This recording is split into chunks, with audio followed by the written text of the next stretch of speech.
So guys, electrolysis के बारे में हम लोगों ने प्रीवियस क्लास में भी ऑलरेडी कवर कर चुके हैं ना। इलेक्ट्रोलाइटिक सेल के बारे में याद है आप लोग को? फर्स्ट क्लास ऑफ इलेक्ट्रोकेमिस्ट्री याद है? हम लोगों ने वहाँ पे गैल्वेनिक सेल के बारे में पढ़ा था, फिर हम लोगों ने किसके बारे में पढ़ा था? इलेक्ट्रोलाइटिक सेल के बारे में। तो यहाँ पे बेसिकली बस हम लोग क्या पढ़ने वाले हैं, यहाँ पे बस हमें ये पता करना है कि एनोड पे कौन सा प्रोडक्ट बन रहा है, कैथोड पे क्या बन रहा है, बस हमें ये फाइंड करना है ना। ठीक है, तो स्टार्ट करते हैं। पहले आप लोग को ये पता होना चाहिए, लिखो सभी लोग, एवरीवन। हम यहाँ पे इस टॉपिक में क्या पढ़ेंगे, देखो सभी लोग लिखना है everyone. The product of the product of electrolytic reaction. The product of electrolytic reaction किस किस पे डिपेंड करता है पता है आपको? Product of electrolytic reaction depends on, कौन कौन से फैक्टर पे डिपेंड करता है? Depends on the on the nature of depends on the nature of material depends on the nature of material and electrodes. ठीक है, depends on the nature of materials and and types of electrode पे depend करता है हमारा product, है ना। Cathode और anode पे कैसा प्रोडक्ट बनेगा, कौन सा प्रोडक्ट बनेगा, ये सभी चीजें किस पे डिपेंड करती है? नेचर ऑफ मटेरियल, कौन सा मटेरियल यूज कर रहे हो, एंड किस पे डिपेंड करता है? हमारा type of electrode, inert electrode है कि रिएक्टिव इलेक्ट्रोड है। ठीक है, इन दोनों पे हमारी क्या डिपेंड करती है? प्रोडक्ट। ठीक है, ओके, वन सेकेंड है ना। इन दोनों फैक्टर पे हमारी डिपेंड करती है। ठीक है, क्लियर है सभी को? डाउट नहीं है ना यहाँ पे? यहाँ तक किसी को तो डाउट नहीं होना चाहिए, इजी है ना? क्लियर है? आगे चले हम लोग। माइक्रोफोन आप लोगों का ऑन है, अगर आपको डाउट हो तो आप अपने आप को अनम्यूट कर लेना एंड अपनी डाउट को हमें पूछ लेना आप लोग। ठीक है, हमसे आप अपनी डाउट जरूर पूछना, है ना। ठीक है, ओके। अब देखो आप लोग, यहाँ तक तो इजी है सब। अब देखो यहाँ पे क्या होता है, अगर आप यूज कर रहे हो इनर्ट इलेक्ट्रोड, तो इनर्ट इलेक्ट्रोड का मतलब ये हुआ कि हमारी वो इलेक्ट्रोड जो है ना, रिएक्शन में पार्टिसिपेट नहीं करेगी। समझ गए? तो यही चीज लिखेंगे, लिखो। In the case of in the case of inert in case of inert electrode such as such as such as platinum हो, या आप ले सकते हो ग्राफाइट का इलेक्ट्रोड। ठीक है, कोई सा भी हो इलेक्ट्रोड, ये कैसा होता है? इनर्ट इलेक्ट्रोड, है ना। अगर आप इनर्ट इलेक्ट्रोड यूज कर रहे हो इलेक्ट्रोलाइसिस में, तो ये इलेक्ट्रोड जो होते हैं, this electrode this electrodes will not take will not take participate will not take participate in the reaction. जो भी आपका केमिकल रिएक्शन जो होगा वहां पे, रिडॉक्स रिएक्शन, उनमें अगर आप यूज कर रहे हो इनर्ट इलेक्ट्रोड, वो इनर्ट इलेक्ट्रोड क्या होता है, उसमें रिएक्शन नहीं होता है, इसलिए हम इसे क्या बोलते हैं? Inert electrode. जैसे प्लेटिनम हुआ, ग्रेफाइट हुआ, गोल्ड का हुआ, ये सब इलेक्ट्रोड जो होते हैं इस मेटल के क्या होते हैं? इनर्ट इन नेचर होते हैं, है ना। ठीक है, ये इलेक्ट्रोड जो होते हैं ना, अगर आप यूज करोगे तो ये रिएक्शन में पार्टिसिपेट नहीं करेंगे। ठीक है, क्लियर है?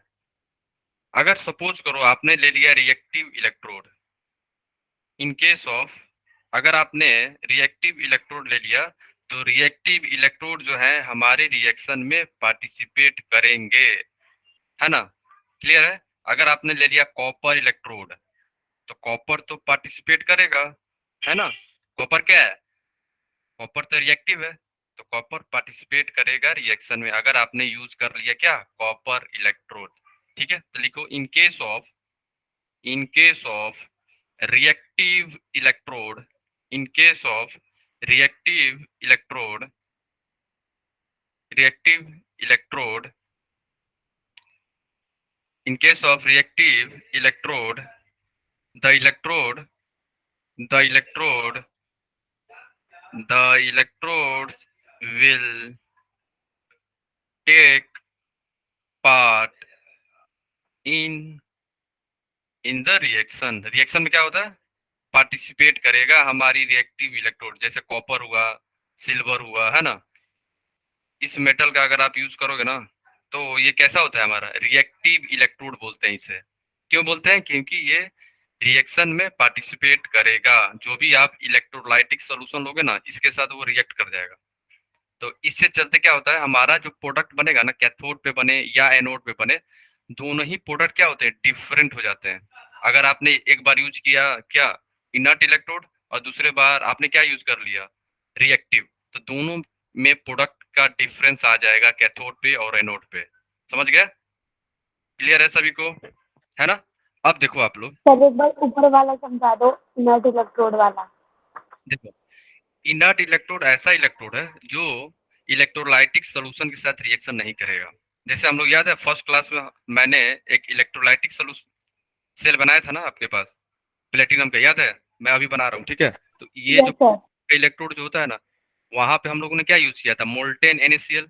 तो क्या वो NaCl के साथ रिएक्ट कर रहा था, नहीं ना, वो रिएक्ट नो सर। नहीं करता, ठीक है। ठीक है, क्लियर है।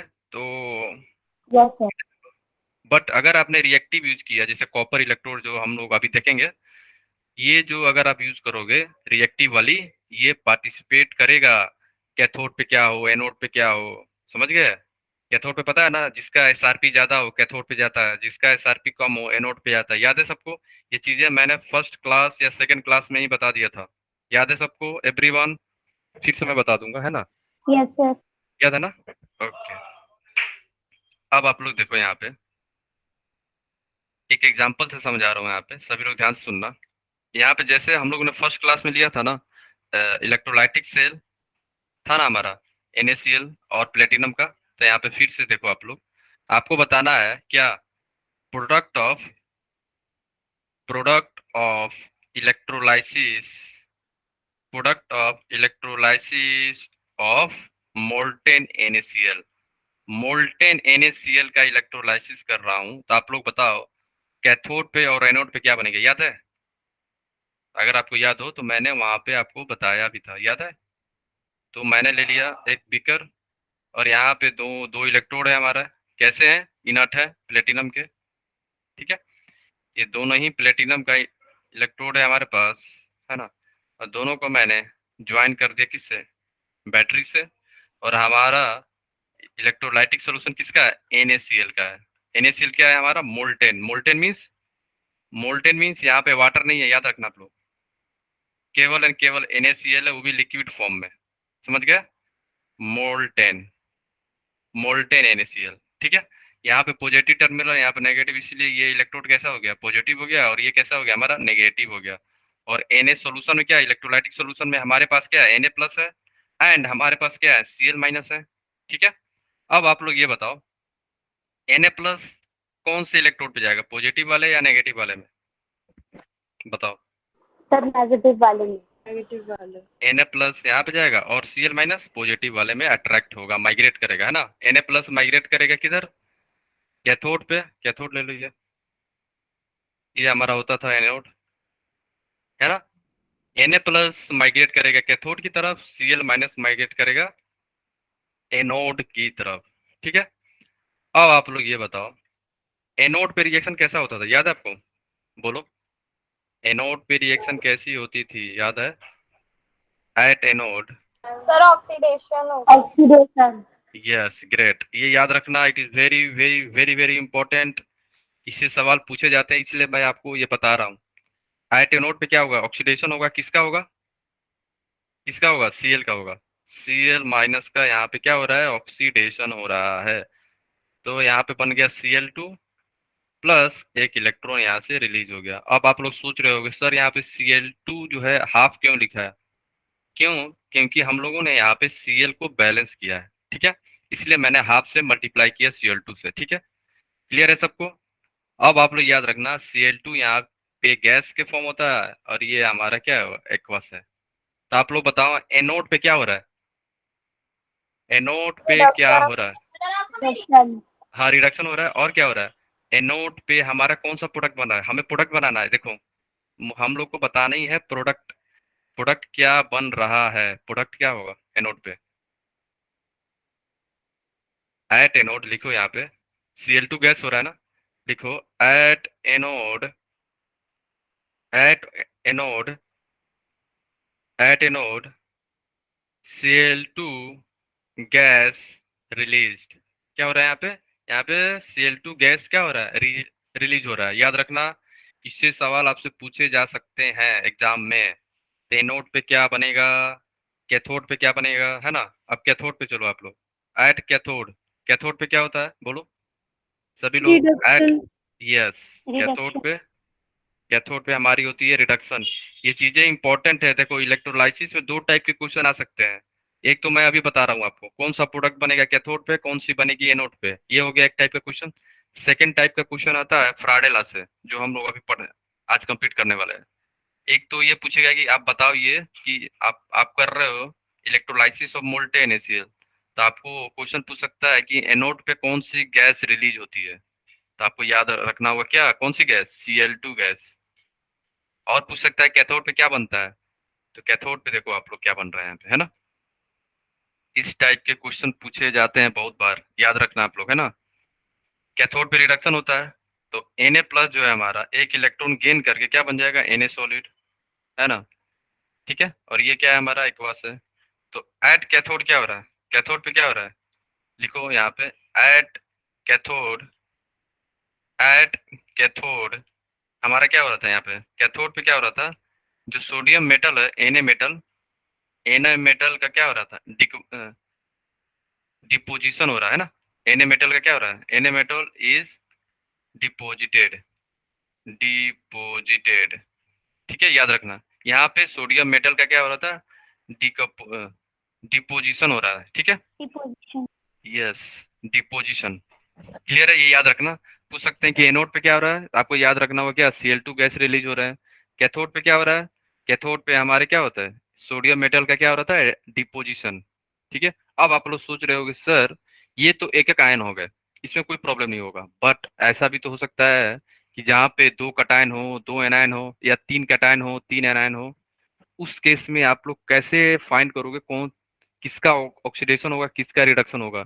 ये भी चीजें मैंने बता दी थी, आपको याद है जब हम लोग पढ़ा देते इलेक्ट्रोकेमिकल सीरीज। बोलो, किसी को याद है? अगर आपके पास दो कटायन हो या आपके पास दो अनायन हो, तो आप बताओ किसका रिडक्शन होगा। अगर आपके पास दो कटायन है तो किसका रिडक्शन होगा, बोलो, एनीवन, किसी को आइडिया है? और उसकी इलेक्ट्रोनेगेटिविटी ज्यादा होगी। यस, ग्रेट, ऑसम, नाइस, याद रखना आप लोग, ठीक है। जिसकी SRP ज्यादा होगी, मीन्स स्टैंडर्ड रिडक्शन पोटेंशियल जिसकी ज्यादा होगी उसका क्या होगा, रिडक्शन होगा कहाँ पे, कैथोड पे। और जिसकी SRP कम होगी उसका क्या होगा, ऑक्सीडेशन होगा कहाँ पे, एनोड पे। याद एनोड। रखना सभी लोग, है ना। It is very very very very important. इससे सवाल आपसे जरूर एंड जरूर पूछे जाएंगे, ठीक है। तो नोट में लिखो आप लोग यहाँ पे, नोट फर्स्ट में आप ए में,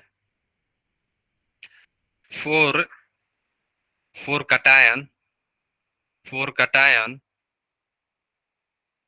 four cation when, four cation when two cations are present, when two cations are present, present, then then the reduction of those cation, then reduction of, reduction of that cation, that cation which is having, which is having more SRP value, which is having more, SRP means standard reduction potential value, ठीक है, which is having more SRP value, याद रखना, it is very very very very important, ठीक है। अब देखो anion के लिए क्या होगा, नोट बी में लिखना, four four anion when when two anions when two anions are present, अगर दो एनायन present हो, when two anions are present, then the oxidation of then the oxidation of that anion then the oxidation of that anion which is having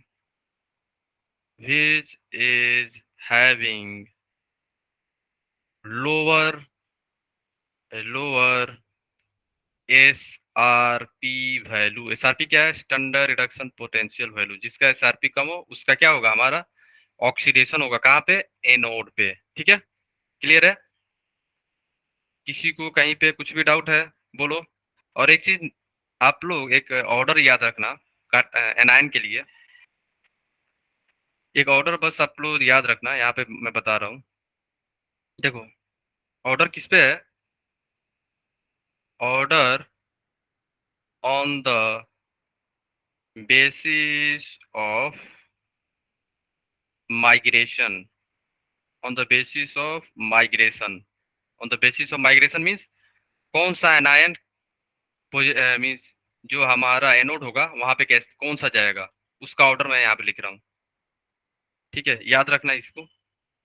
SO4 सबसे कम migration होता है इसका, फिर हमारा आता है NO3 माइनस, फिर आता है हमारा OH माइनस, फिर आता है हमारा Cl माइनस, फिर आएगा हमारा Br माइनस, और फिर हमारा आता है I माइनस। तो ये ऑर्डर बस ध्यान रखना आप लोग। अगर I माइनस हो एंड Br माइनस दोनों हो तो एनोड पे कौन जाएगा? I माइनस जाएगा, याद रखना।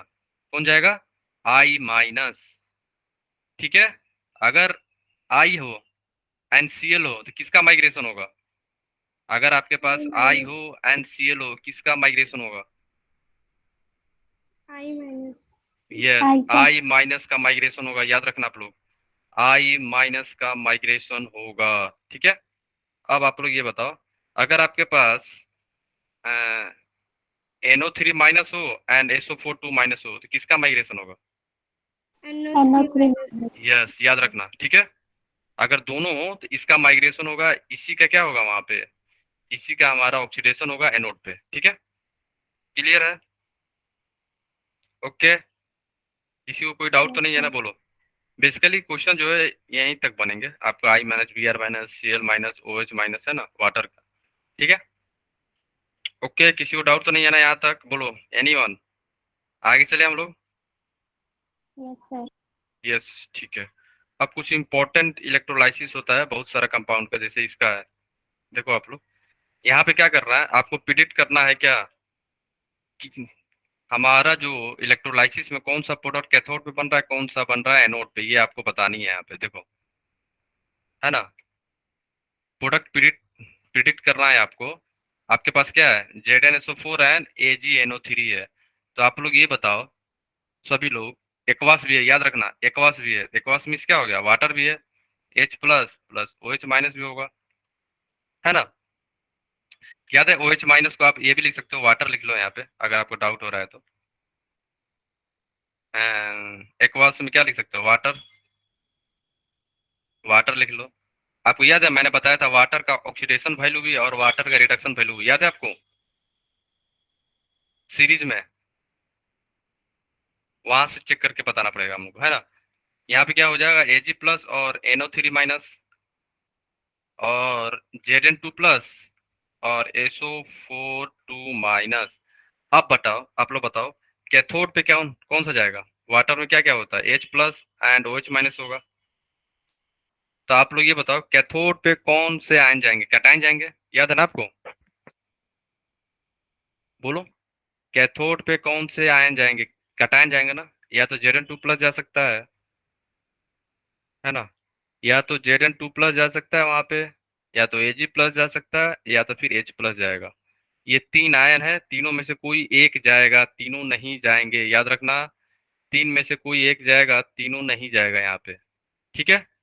अब आप कैसे फाइंड करोगे कौन सा कटायन जो है रिडक्शन होगा कैथोड पे, जो मैंने अभी बताया, on the basis of the SRP value. तो यहाँ पे क्या होता है, हाँ बोलो।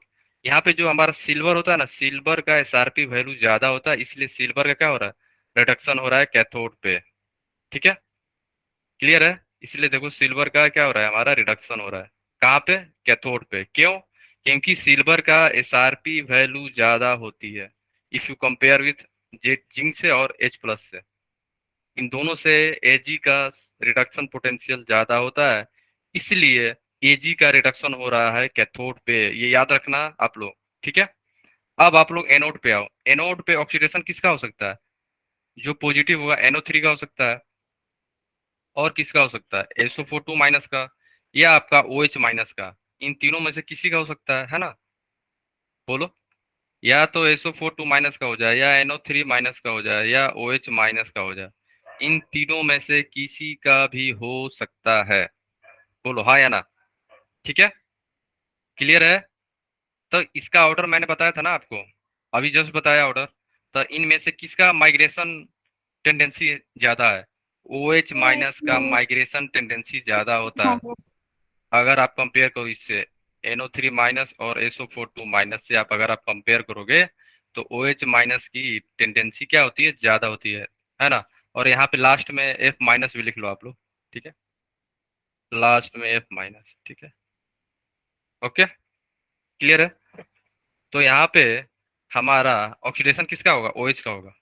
किसका होगा, OH का होगा। तो यहाँ पे देखो वाटर का क्या हो गया, ऑक्सीडेशन हो गया। क्लियर है। और ये वाला रिएक्शन मैं आपको ऑलरेडी बता चुका हूँ, याद है। ऑक्सीडेशन ऑफ वाटर और रिडक्शन ऑफ वाटर दोनों मैंने आपको ऑलरेडी बता चुका हूँ, है ना। प्रीवियस क्लासेस में मैंने ऑलरेडी ये सब चीजें बता चुकी हूँ, है ना, याद है ना आपको। तो यस यहाँ पे यस। क्या हो गया, वाटर का ऑक्सीडेशन हो गया। ठीक है, क्लियर हो गया। किसी को कहीं पे कुछ भी डाउट है, पूछो आप लोग, किसी को कहीं पे कुछ भी डाउट है आप लोगों को, नहीं ना। यहाँ पे बस चेक करना है ऑर्डर, किसका माइग्रेशन टेंडेंसी ज्यादा है यहाँ पे। वैसे भी आप चेक कर सकते हो, कैसे, SRP वैल्यू से भी कर सकते हो। बट अगर SRP वैल्यू नहीं याद है तो ये ऑर्डर याद रखना आप लोग। ठीक है, क्लियर है।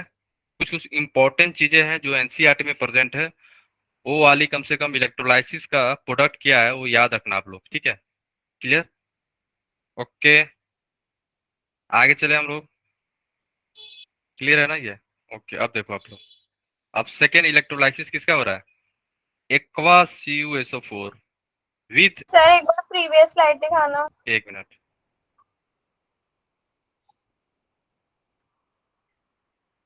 सर थोड़ा सा ऊपर। हम्म, सर क्या। ठीक है। यहाँ पे प्रोडक्ट क्या बन रहा है एनोड पे, एनोड पे O2 गैस हो रहा है, और यहाँ पे सिल्वर बन रहा है, याद रखना यही प्रोडक्ट पूछे जाएंगे आपसे। एनोड पे बनता है ऑक्सीजन गैस रिलीज होगा, और यहाँ पे क्या होता है, डिपोजिशन ऑफ सिल्वर। यही प्रोडक्ट आपसे पेपर में पूछे जाएंगे नीट पे। क्लियर है ना, याद रखना आप लोग।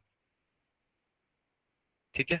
नेक्स्ट इलेक्ट्रोलाइसिस अब हम लोग कर रहे हैं CuSO4 with inert electrode, inert electrode के साथ। मान लो प्लेटिनम यूज हुआ होगा, तो ये इलेक्ट्रोड पार्टिसिपेट नहीं करेगा। ठीक है।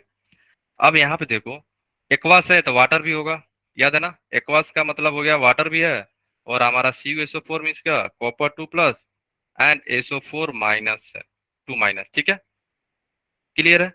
एनोड कैसा होता है, पॉजिटिव होता है, तो पॉजिटिव के पास कौन जाएगा, नेगेटिव पार्ट, है या ना। तो वाटर का H+ है और OH माइनस है, तो वाटर का दोनों हो सकता है, ऑक्सीडेशन भी हो सकता है और रिडक्शन भी हो सकता है, याद है ना। मैंने आपको ऑलरेडी बता चुका हूँ ये सब चीजें, है ना। तो आप देखो पॉजिटिव के पास कौन जाएगा, SO4 जा सकता है, या OH माइनस जा सकता है, मीन्स वाटर का ऑक्सीडेशन भी हो सकता है, या SO4 2 माइनस भी हो सकता है ना। तो किसका होगा अब, यहाँ पे आखिर ऑक्सीडेशन किसका हो सकता है, उसके लिए आपको वैल्यू चेक करना पड़ेगा। यहाँ पे देखो वैल्यू है, और आप ऑर्डर से भी बता सकते हो। यहाँ पे देखो इसका रिडक्शन पोटेंशियल जो है SO4 2 माइनस का कितना है 1.96 है, और इसका कितना है 1.23। इन दोनों में से किसका वैल्यू कम है? इसमें से SO4 और H2O में से किसका रिडक्शन पोटेंशियल H2O कम है? का। यस, तो फिर किसका? H2O का। यस। फिर ऑक्सीडेशन किसका होगा यहाँ पे?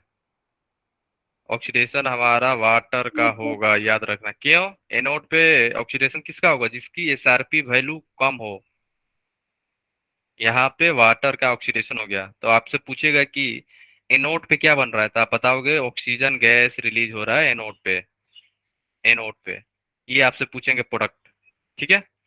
अब बताओ कैथोड कैसा होता है? कैथोड हमारी होती है नेगेटिव इलेक्ट्रोलाइटिक में, है ना? तो नेगेटिव को कौन अट्रैक्ट करेगा? Positive part.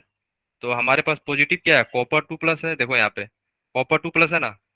या तो कॉपर 2+ जा सकता है, या तो H+ जा सकता है। दोनों में से कोई एक जाएगा, बट आपको चेक करना है कि किसकी रिडक्शन पोटेंशियल ज्यादा है। वाटर का क्या है यहाँ पे 0 है, और इसका कितना है कॉपर 2+ का? 0.34। ठीक है, तो किसका रिडक्शन होगा? कॉपर का। कॉपर का। किसका रिडक्शन होगा? कॉपर का, याद रखना। तो एनोड पे क्या हो रहा है? एनोड पे हमारा O2 गैस रिलीज हो रहा है, और कैथोड पे क्या हो रहा है हमारा?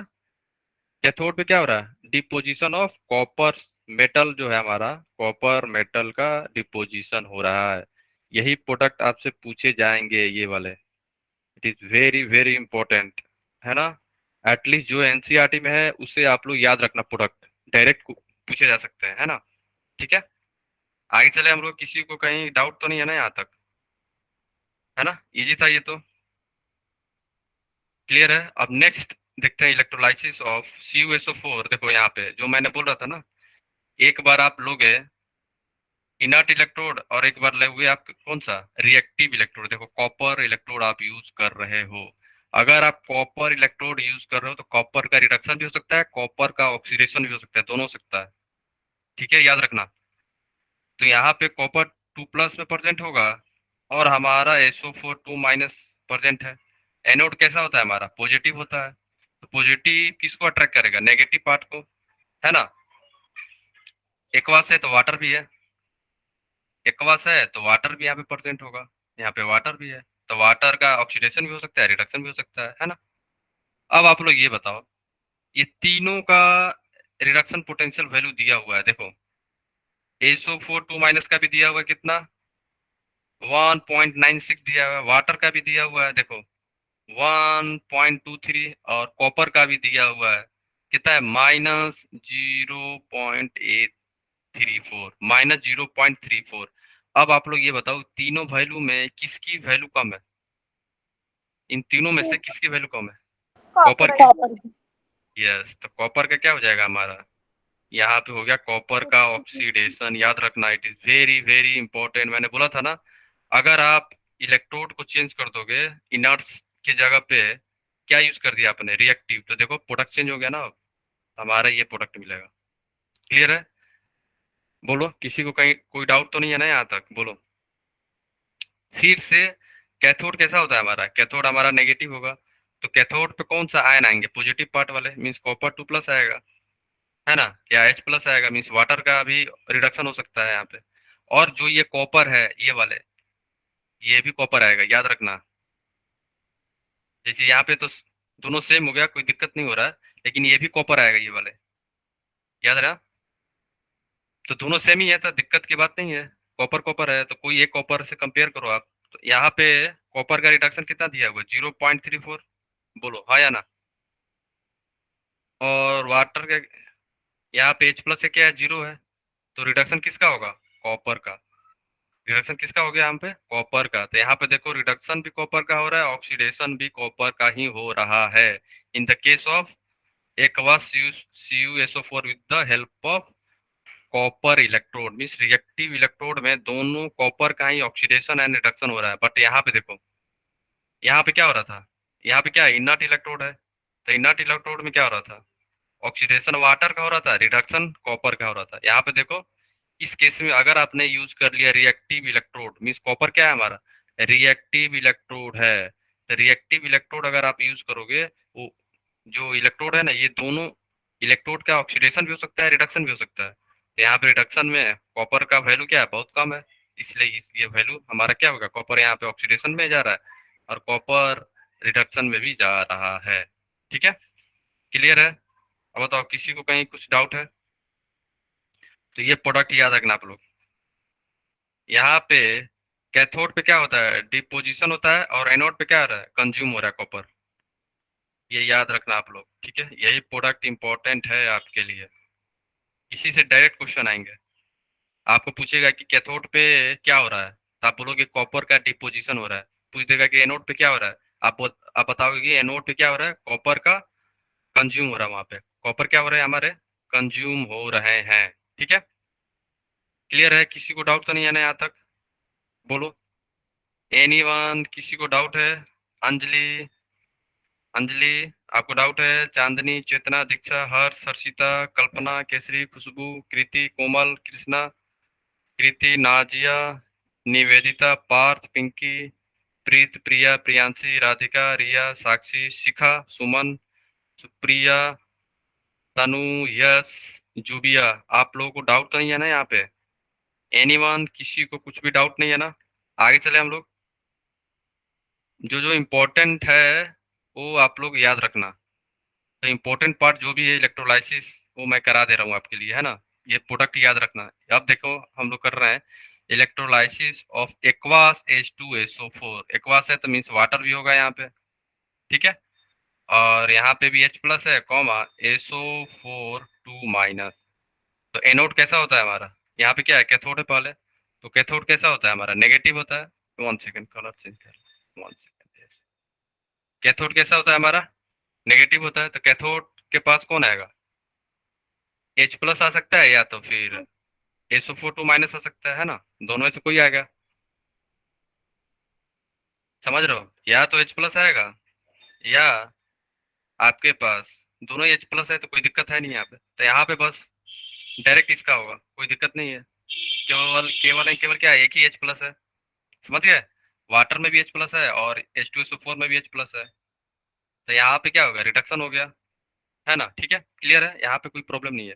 मेन दिक्कत होगी एनोड पे। अब देखो एनोड पे जो है हमारा, एनोड कैसा होता है, पॉजिटिव होता है। तो हमारा यहाँ पे SO4 2- भी आ सकता है ना। और आपका OH- मीन्स वाटर का भी ऑक्सीडेशन हो सकता है यहाँ पे। तो अब आप वैल्यू चेक करोगे दोनों में आप वैल्यू बताओ किसका कम है, SO4 2- का या H2O का। यहाँ पे अगर आप चेक करो तो हमारा वाटर का वैल्यू क्या है, कम है। ठीक है, वाटर की वैल्यू क्या हो जाती है, कम होती है। बोलो किसी को कोई डाउट है यहाँ तक? Anyone, no doubt. तो किसका ऑक्सीडेशन होगा यहाँ पे, वाटर का ऑक्सीडेशन होगा यहाँ पे। और ये प्रोडक्ट याद रखना है, यहाँ पे ये मार्शल एसिड हो जाता है। SO4 जो है H2O8 2- में कन्वर्ट होता है। It is very very important, आप लोग याद रखना। ठीक है, ये रिएक्शन जो है, हा, हाफ रिएक्शन जो है हमारा यहाँ पे, ये याद रखना। SO4 जो है H2O8 2- में जाता है। ये याद रखना आप लोग, स्टार मार्क याद रखना इसको आप लोग, ठीक है। फाइन। और प्रोडक्ट क्या क्या बनेगा, अगर आपने ले लिया डाइल्यूट, अगर आप डाइल्यूट लोगे तो O2 होगा एनोड पे, O2 एनोड पे होगा, और H2 कहाँ होगा, कैथोड पे होगा, अगर डाइल्यूट ले रहे हो तो। अगर आपने कंसंट्रेटेड ले लिया तो कंसंट्रेटेड लोगे तो H2 तो कैथोड पे होगा ही, बट हमारा ये चेंज हो जाएगा, याद रखना। ये H2O8 in the case of concentrated H2SO4 क्यों हो रहा है ऐसा, देखा गया है कि इसका जो है कंसंट्रेशन ज्यादा होने के चलते, H2SO4 का कंसंट्रेशन ज्यादा होने के चलते SO4 2- का ऑक्सीडेशन हो गया। इवन इसका वैल्यू कम है, इवन इसका वैल्यू ज्यादा है। SRP वैल्यू जो है SO4 2- का ज्यादा होने के चलते भी इसका ऑक्सीडेशन इसलिए हुआ, रीजन याद रखना। इसलिए ऑक्सीडेशन इसका हुआ due to the having higher concentration. H2SO4 का कंसंट्रेशन ज्यादा होने के चलते इसका ऑक्सीडेशन हो रहा है SO4 2- का। ये यहाँ पे एक्सेप्शन पार्ट है, याद रखना आप लोग, क्लियर है। SRP वैल्यू वाटर का है, बट यहाँ पे किसका हो जा रहा है, SO4 2- का। क्यों, कंसंट्रेटेड H2SO4 में वाटर का कंसंट्रेशन क्या होता है, कम होता है, यही रीजन है। वाटर का कंसंट्रेशन कम होने के चलते हमारा SO4 2- का ऑक्सीडेशन हो गया। ये एक्सेप्शन पार्ट है, याद रखना, इसलिए मैंने स्टार मार्क दोनों पे लगाया है ना। डाइल्यूट में अलग होता है, कंसंट्रेटेड में अलग आ रहा है, याद रखना आप लोग। ठीक है, सभी लोग याद रखना इसे। ठीक है, आगे चले हम लोग, है ना। अब हम स्टार्ट करते हैं फराडे फर्स्ट लॉ। ठीक है, तो इलेक्ट्रोलाइसिस का एक पार्ट कंप्लीट हो गया हमारा, जहां से क्वेश्चन पूछे जाते हैं कौन सा प्रोडक्ट बनेगा अगर आप इलेक्ट्रोलाइसिस करते हो H2SO4 का, CuSO4 का, NaCl का, dilute NaCl, concentrated NaCl, molten NaCl। ये सभी चीजें हम लोग ने देख ली, इससे क्वेश्चन आते हैं और फराडे लॉ पे क्वेश्चन आपसे पूछे जाएंगे। तो स्टार्ट करते हैं हम लोग। Faraday first law of electrolysis. तो यहाँ पे होता क्या है, लिखो सभी लोग। फराडे लॉ एज पर, सभी लोग लिखना everyone, as per Faraday law, as per Faraday, as per Faraday law, Faraday law क्या बोला था, ड्यूरिंग द इलेक्ट्रोलाइसिस, जब इलेक्ट्रोलाइसिस हो रहा है, during the electrolysis, during the electrolysis, the amount of the amount of the reaction amount of reaction which occur which occur at at any electrode cathode या anode कहीं पे भी, at any electrode under the influence of under the influence of, आपको पता है ना हम लोग क्या सप्लाई करते हैं, इलेक्ट्रिकल एनर्जी। यहाँ पे क्या सप्लाई करते हैं हम लोग, under the influence of electrical energy, under the influence of electrical energy is is is directly proportional, is directly proportional, is directly proportional is directly proportional to the quantity of to the quantity of electricity, quantity of electricity passed through it, electricity passed, electricity through passed through the electrolyte, passed through the electrolyte, passed through the electrolyte। ठीक है, इसे और short form में हम लोग लिख सकते हैं, ऐसे देखो, अगर इतना बड़ा नहीं समझ में आ रहा तो छोटा में लिख सकते हो, क्या है कि द वेट ऑफ, इसको ऐसे भी आप लिख सकते हो, the weight of ion, weight of ion discharge, weight of ion discharge is directly proportional, is directly proportional, is directly proportional to the to the quantity of, to the quantity of charge, quantity of charge passes through it, है ना, कितना quantity charge जो है पास हुआ है उससे। ठीक है, quantity of charge pass through it, pass through it.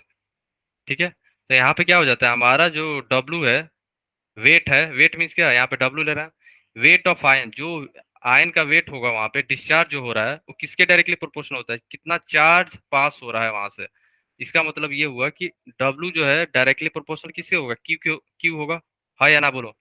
यही फ्राडे ला था, Faraday first law, W is directly proportional to Q, Q क्या है हमारा चार्ज, W क्या है वेट। ठीक है, W क्या है हमारा, यस, एक मिनट, सर डॉलर, ओके, प्रिया, प्रिया आपको क्लियर हो गया, अंजलि, वन सेकेंड, अंजलि आपको क्लियर हो गया, प्रिया बोलो।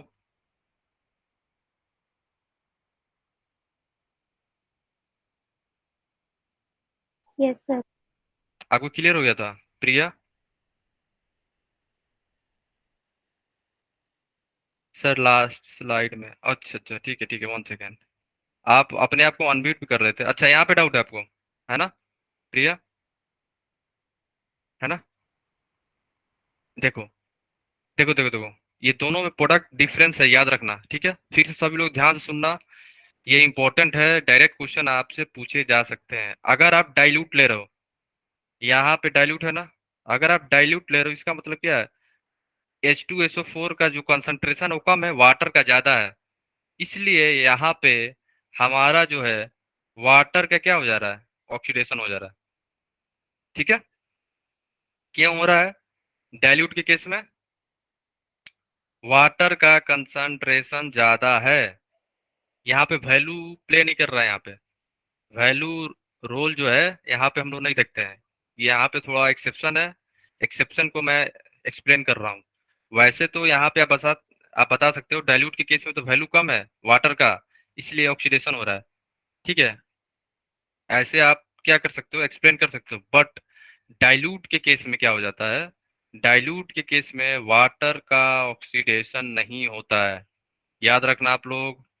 डाइल्यूट के केस में मीन्स कंसंट्रेटेड के केस में वाटर का ऑक्सीडेशन नहीं होता, कंसंट्रेटेड जब होगा वहां पे SO4 2- का ऑक्सीडेशन हो जाता है। क्यों? क्यों होता है? क्योंकि यहाँ पे वाटर की कंसंट्रेशन कम होती है, अगर वाटर ही कम है तो माइग्रेशन कम होगा ना, इसलिए यहाँ पे क्या हो जाता है, SO4 का क्या हो, SO4 का ऑक्सीडेशन हो जाता है। क्यों? कंसंट्रेटेड H2SO4 में H2SO4 का कंसंट्रेशन ज्यादा है, वाटर का कंसंट्रेशन कम होता है, यही रीजन है, ये एक्सेप्शन है, याद रखना सभी लोग, everyone, it is exception part है। यहाँ पे हम लोग SRP से नहीं एक्सप्लेन कर पाते हैं डाइल्यूट के केस में, मीन्स कंसंट्रेटेड के केस में। डाइल्यूट के केस में तो आप कर सकते हो एक्सप्लेन वैल्यू से, कि वैल्यू इसका कम है इसलिए क्या हो रहा है, ऑक्सीडेशन हो रहा है। बट कंसंट्रेटेड के केस में हम लोग यहाँ पे ये रीजन देते हैं कि कंसंट्रेटेड के केस में वाटर का कंसंट्रेशन कम होने के चलते वाटर का ऑक्सीडेशन नहीं हो पाता है, ये एक्सेप्शन है, याद रखना सभी लोग, ठीक है? प्रिया क्लियर हो गया? एक्सेप्शन है, आप याद रखना, डाइल्यूट के केस में अलग प्रोडक्ट बनते हैं, कंसंट्रेटेड के केस में अलग प्रोडक्ट बनते हैं हमारे। रीजन क्या है? रीजन मैंने बता दिया, कंसंट्रेटेड के केस में क्या होता है, हमारी वाटर की कंसंट्रेशन कम होती है, अगर कंसंट्रेशन कम है तो माइग्रेशन भी तो कम होगा ना उसका, यही रीजन है। डाइल्यूट तो आप एक्सपेरिमेंट कर सकते हो on the basis of value. क्यों? क्योंकि वाटर का रिडक्शन पोटेंशियल कम होता है अगर आप कंपेयर करो SO4 2- से, उससे आप एक्सप्लेन कर सकते हो, ठीक है? क्लियर है? हम्म। आगे चले हम लोग ना, ठीक है? ओके प्रिया, क्लियर हो गया ना आपको? आगे चलते हैं ना? ओके ठीक है, अगर आपको किसी को कहीं पे डाउट हो उसी समय अपने आप को अनम्यूट कर लेना, है ना? ठीक है, कभी कभी क्या होता है मैं चैट नहीं देख पाता हूँ, है ना? एक्सप्लेन करते वक्त मैं चैट नहीं देख पाता हूँ, इसलिए आप लोग क्या करोगे, अपने आप को उसी समय अनम्यूट कर लेना, ओके? अब यहाँ पे क्या हो रहा है? यहाँ पे मैं डायरेक्टली प्रोपोर्शनल हटा के मैं एक कांस्टेंट यूज कर रहा हूँ, जेड क्यू, तो यही एक्सप्रेशन हो गया फ्राडे law of electrolysis, first law है फ्राडे का। यहाँ पे डब्लू क्या है बोलो? डब्लू सभी लोग लिखना, यहाँ पे हमारा डब्लू है wait of ion, weight of ion discharge, weight of कितना आयन जो है डिस्चार्ज हुए, वेट ऑफ आयन डिस्चार्ज, ठीक है? Wait of ion discharge. Z क्या है हमारा, याद रखना, जेड हमारा यहाँ पे होता है electrochemical equivalence, electrochemical electrochemical equivalence, equivalence याद रखना सभी लोग, ये क्या है हमारा इलेक्ट्रोकेमिकल इक्विवेलेंस, है ना? जेड हमारा यहाँ पे, क्यू क्या है हमारा, क्यू हमारा है चार्ज, क्या है हमारा, चार्ज, ठीक है? क्लियर है सबको एक्सप्रेशन, ये यहाँ पे तो डाउट नहीं है ना किसी को? यस, इलेक्ट्रोकेमिकल इक्विवेलेंस है, इक्विलिब्रियम नहीं तनु, इक्विलिब्रियम नहीं है, इक्विवेलेंस है। Equilibrium is another concept, equivalence, ठीक है। फाइन। तो आप लोग सोच रहे होंगे कि इलेक्ट्रोकेमिकल इक्विवेलेंस क्या होता है। देखो यहाँ पे लिख लो, यहाँ पे इलेक्ट्रोकेमिकल इक्विवेलेंस क्या होता है। देखो उसे हम लोग इस एक second. Hmm electrochemical equivalence, equivalence valence क्या होता है। लिखो आप लोग, the weight, the weight, the weight of ion, the weight of ion discharge, the weight of ion discharge by passing, weight of ion discharge by passing 1 ampere, 1 ampere current, by passing 1 ampere current through 1 second, through 1 second, इसी को बोलते हैं electrochemical equivalence. तो jet का formula क्या हो जाता है, याद रखना, equivalent weight divided by Faraday, यही फॉर्मूला होता है जेड का, ठीक है। जेड क्या होता है हमारा, Z equal to E W divide by F, और ई डब्ल्यू का फॉर्मूला क्या होता है, याद रखना, molecular weight divided by N factor, ठीक है। ये हमारा ई डब्ल्यू का फॉर्मूला हो गया, क्लियर है। ई डब्ल्यू क्या है, इक्विवेलेंट वेट, ठीक है। ई डब्ल्यू क्या है हमारा, यहाँ पे याद रखना, ई डब्ल्यू है हमारा इक्विवेलेंट वेट, इक्विवेलेंट वेट, है ना, इक्विवेलेंट वेट, ठीक है। एफ क्या है हमारा, एफ हमारा है फराडे, फराडे कांस्टेंट, एफ हमारा है फराडे कांस्टेंट। एन क्या है, n factor, valency factor, valency factor, है ना। अब मैं फॉर्मूला को डिराइव कर रहा हूँ, ठीक है। सभी लोग ध्यान से सुनना यहाँ पे, सभी लोग, एवरीवन, सभी लोग ध्यान से सुनो यहाँ पे। अब मैं फॉर्मूला डिराइव कर रहा हूँ, जो फॉर्मूला यूज करके आप न्यूमेरिकल सॉल्व करोगे। जैसे वहां पे था ना हमारा W equal to Z into Q, ठीक है। तो मैं वहां पे डब्ल्यू, जेड को क्या लिख सकता हूँ, E W divide by F into Q. अब आप लोग ये बताओ, W equal to E W को क्या लिख सकता हूँ, मोलिकुलर वेट डिवाइडेड बाई क्या था, एन फैक्टर, है ना, या वैलेंसी फैक्टर बोल सकते हो, into Q divide by F, Faraday constant, है ना। अब आप लोग ये देखो यहाँ पे, तो W equal to M W into Q divided by N F, N factor into Faraday constant, है ना। अब यहाँ से ध्यान से सुनना आप लोग, W by M W is equal to Q by N F into F, है ना। अब बताओ डब्ल्यू बाई एम डब्ल्यू क्या होता है, बोलो। वेट बाई मोलिकुलर वेट क्या होता है, बोलो, anyone. Weight by molecular weight को मैं क्या लिख सकता हूँ, बोलो क्या। Number of yes, great, number of nice, mole. Mole, mole लिख सकते हैं ना, mole divided by N F into F, यही हमारी फॉर्मूला हो गई। इसी को आप अप्लाई करना, ठीक है सभी लोग, यही फॉर्मूला आप लोग अप्लाई करोगे, ठीक है। अगर करंट नहीं दिया हो, अगर करंट दे दो तो क्या करोगे अप्लाई, देखो फॉर्मूला थोड़ा सा चेंज हो जाएगा। एन इक्वल टू क्यू को क्या लिख सकता हूँ, I into T divide by N F into F, ये फॉर्मूला हो जाएगा अगर आपको करंट दिया हो तो, ठीक है।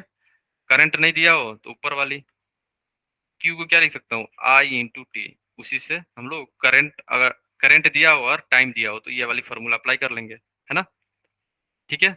अगर आपको डायरेक्ट वेट निकालना हो, डायरेक्ट मान लो आप क्या सोच रहे हो कि डायरेक्ट वेट निकालना हो, तो फिर मैं कौन सा फॉर्मूला अप्लाई करूंगा, ये वाला, कौन सा वाला, देखो यहाँ पे ये वाला, है ना? ठीक है, ये वाला फॉर्मूला अप्लाई करूंगा मैं। ठीक है, ये तीनों फॉर्मूला ध्यान रखना, जैसा क्वेश्चन होगा उस हिसाब से आप फॉर्मूला अप्लाई कर देना। ठीक है, क्लियर है? ये तीनों फॉर्मूला आप लोग ध्यान रखना। क्लियर है? अगर डायरेक्ट डब्लू वेट पूछ रहा है, सब चीज दिया हुआ है, तो आप निकाल सकते हो, है ना? तीनों फॉर्मूला मैं यहाँ पे लिख रहा हूँ, देखो। एक हमारा फॉर्मूला है W is equal to W is equal to M W into, into क्या है? चार्ज है, तो चार्ज को और करंट इंटू टाइम कर दिया मैंने, divided by N F into F, means valency factor या N factor into Faraday constant. ये एक फॉर्मूला हो गया हमारा। ठीक है, और आप क्या कर सकते हो, दूसरा क्या हो गया हमारा? दूसरा है हमारा एन इजकल टू, एन क्या है हमारा? एन हमारा यहाँ पे मोल। ठीक है, mole. N equal to I T divide by N F into F.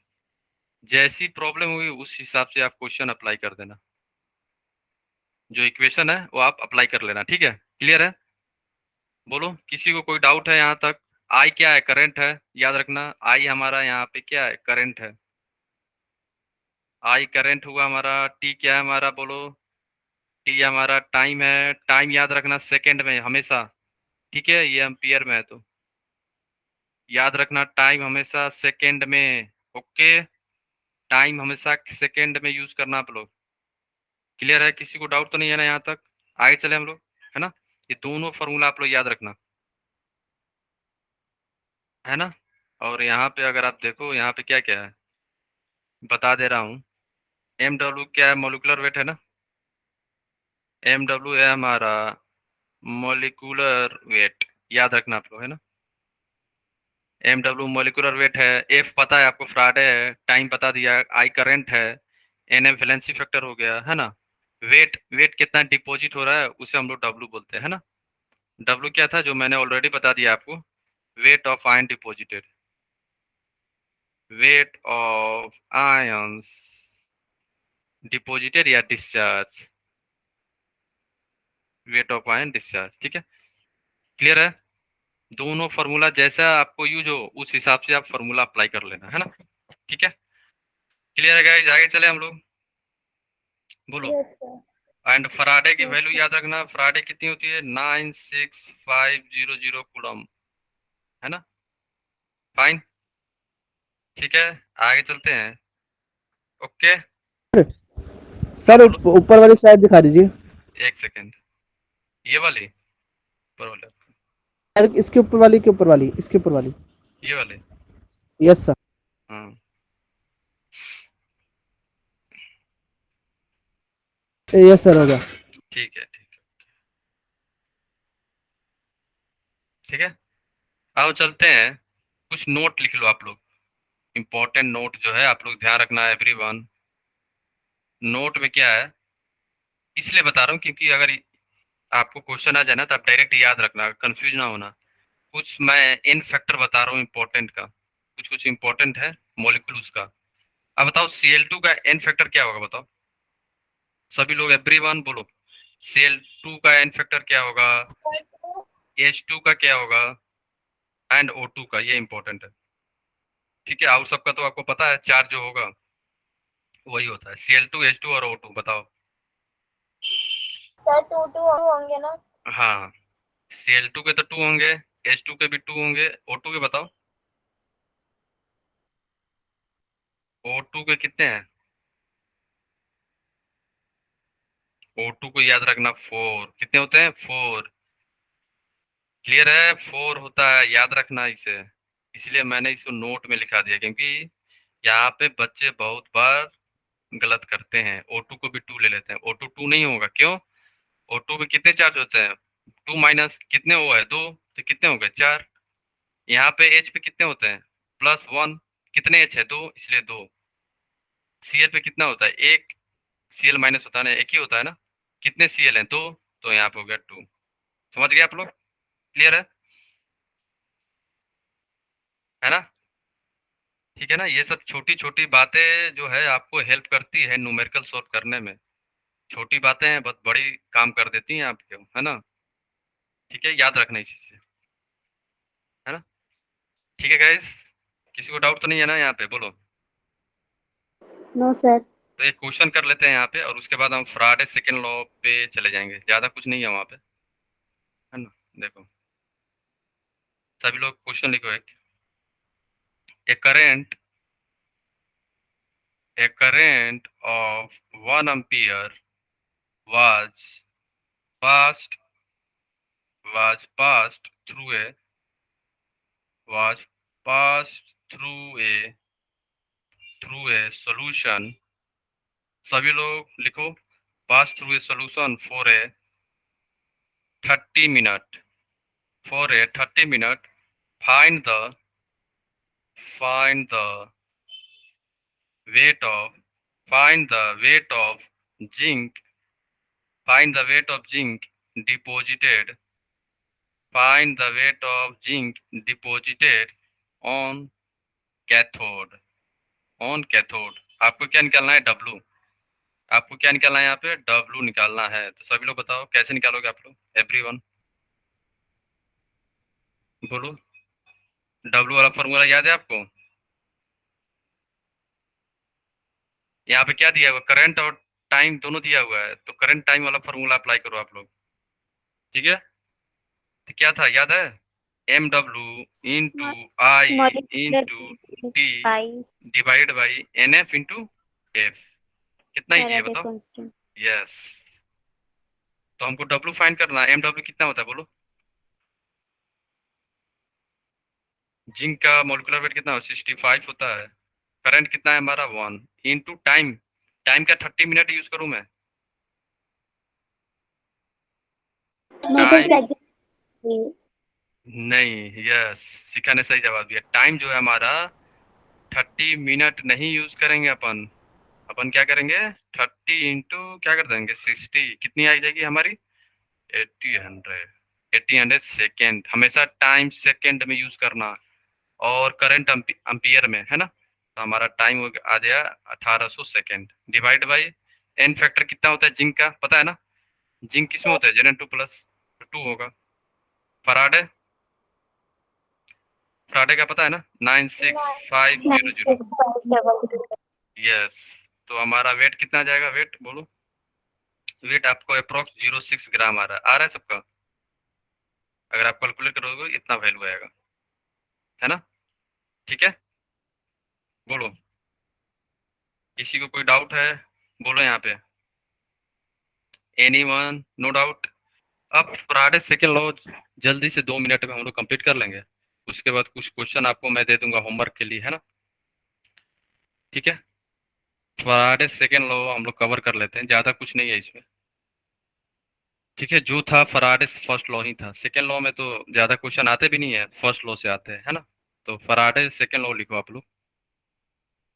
Faraday second law Faraday second law of electrolysis का सेकेंड लॉ क्या है? देखो, सभी लोग लिखना है यहाँ पे। कैसे पहचानोगे? यहाँ पे आपको लिखा रहेगा करंट सेम है। अगर कहीं लिख दिया सेम अमाउंट ऑफ करंट, तभी आप लोग अप्लाई करोगे फराडे सेकेंड लॉ। ठीक है, सेम करंट, याद रखना ये इंपॉर्टेंट पॉइंट है। सेम करंट आपको मेंशन रहेगा, same current, same charge, like that, है ना। तभी आप अप्लाई करना फराडे सेकेंड लॉ, है ना। लिखो आप लोग। When when same amount of when same amount of when same amount of electricity is passed when same amount of electricity is passed through through two or more। Last हाँ, question का answer क्या था? 0.6 का pros आएगा। 0.6 कितना रहा आप लोगों का? और टू और मोर 0.6 आएगा, है ना, अप्रोक्स आएगा। ठीक है। टू और मोर different solution, two or more different solution, two or more different solution weight of ion,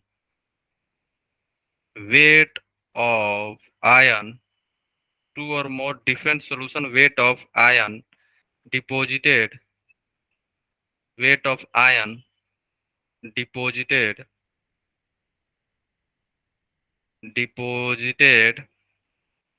at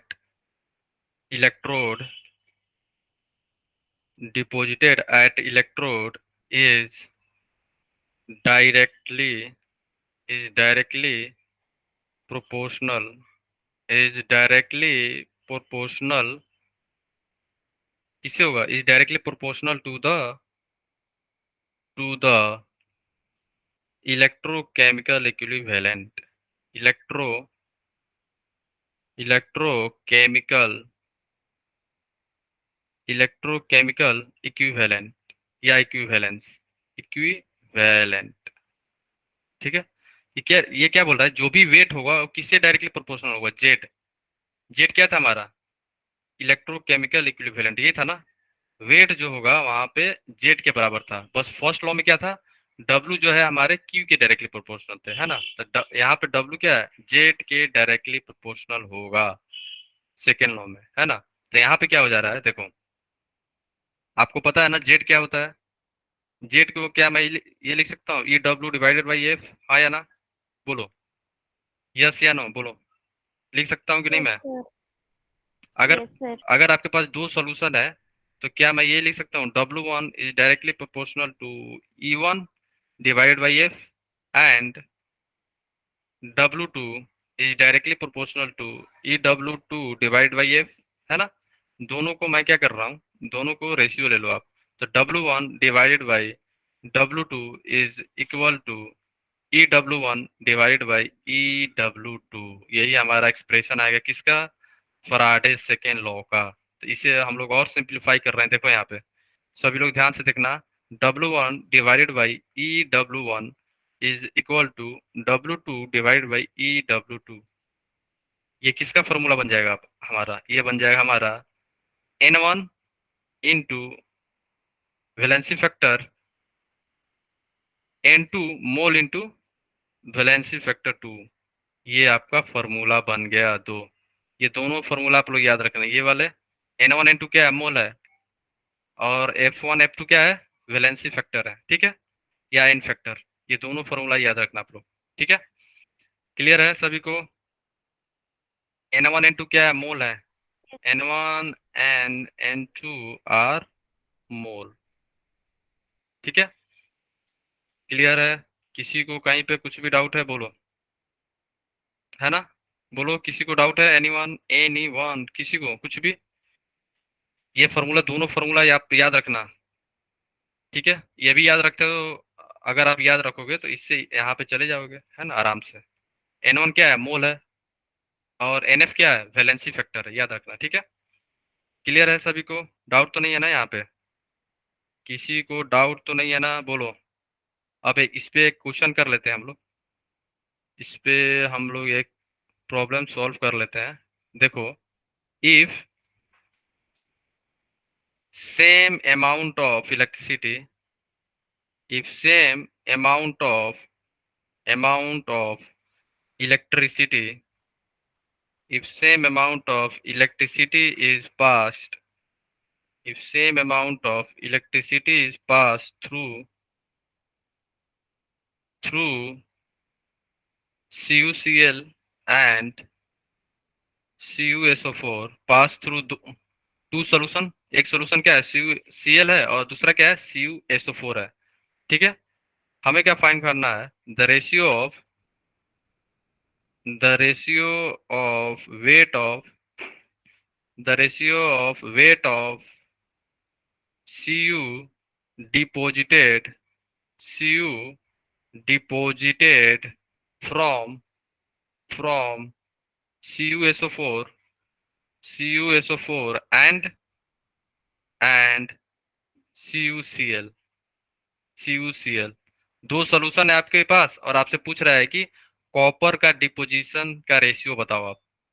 ठीक है, यहाँ पे आप कैसे पहचाने कि यहाँ पे हम लोग अप्लाई करेंगे फराडे सेकंड लॉ। कैसे पहचानोगे आप? याद रखना, यहाँ पे लिखा रहेगा same electricity. Electricity. Same electricity, ये इंपॉर्टेंट पॉइंट है। Same electricity. ठीक है, तो आपको पता है formula, N1 into NF1 is equal to N2 into NF2, है ना? बोलो हाँ या ना? ठीक है, अब आप लोग ये बताओ, अगर आपने माना कि मैंने ये मान लिया कि CuCl में हमारा ये क्या है, फर्स्ट है, फर्स्ट सोल्यूशन है, एंड CuSO4 में मैंने मान लिया कि ये हमारा सेकंड सोल्यूशन है ना? बोलो हाँ या ना? ठीक है, हमें फाइंड करना है वेट का रेशियो, है ना? तो वेट का रेशियो क्या हो जाएगा, N1 divided by N2 is equal to NF2 divided by क्या हो जाएगा, NF1, है ना? ठीक है, मोल्स का रेशियो हो गया।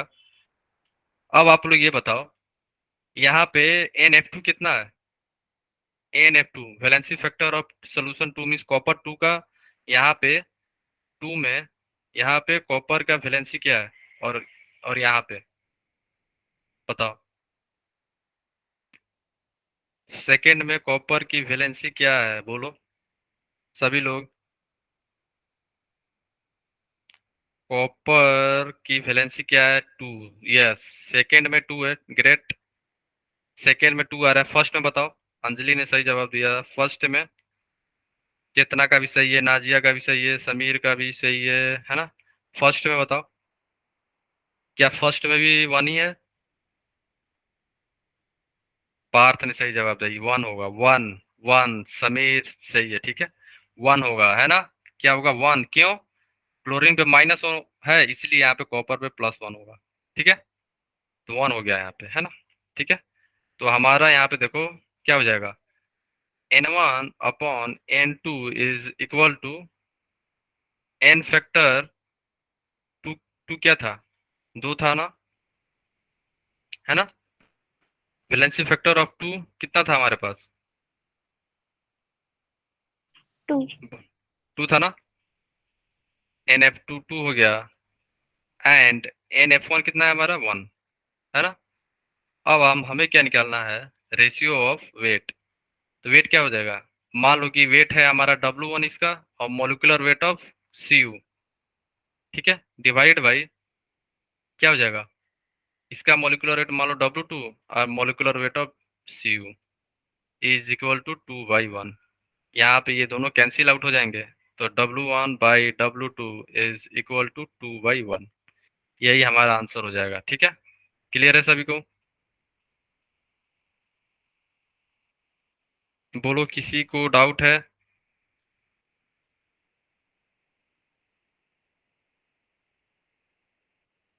बोलो, एनीवन? No sir. नहीं ना?